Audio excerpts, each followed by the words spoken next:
Hello, today we will guide you through how to use Microsoft Outlook. Create a poll in Outlook. In this walkthrough, we'll start an Outlook on the web and show you how to add the polls add-in so you can quickly gather feedback right from an email. Begin by opening Outlook in your browser and making sure you're signed in. From here, create a new message by selecting New Mail. This opens the Compose window. You don't need to enter recipients or subject yet. We're focused on getting the poll tool set up first so it's ready when you compose.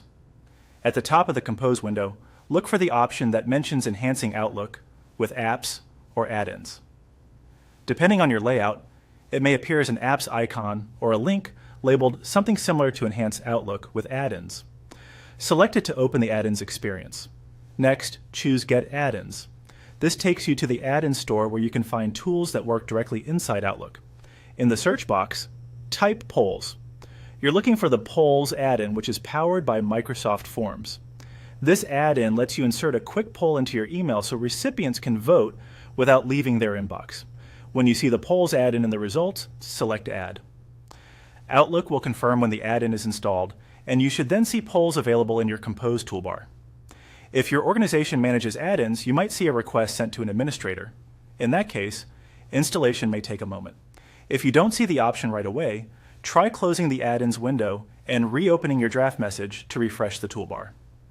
With polls installed, follow the on-screen prompts to add a sample poll.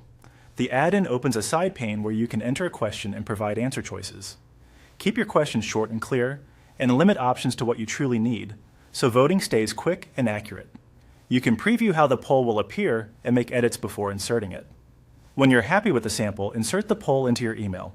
It will appear directly in the message body so recipients can vote from their inbox. After sending, you'll be able to review responses in real time and, if needed, open the detailed results in Microsoft Forms. That's it. You've opened a new email, accessed the add-in store, searched for polls, added it to Outlook, and followed the prompts to insert a sample poll.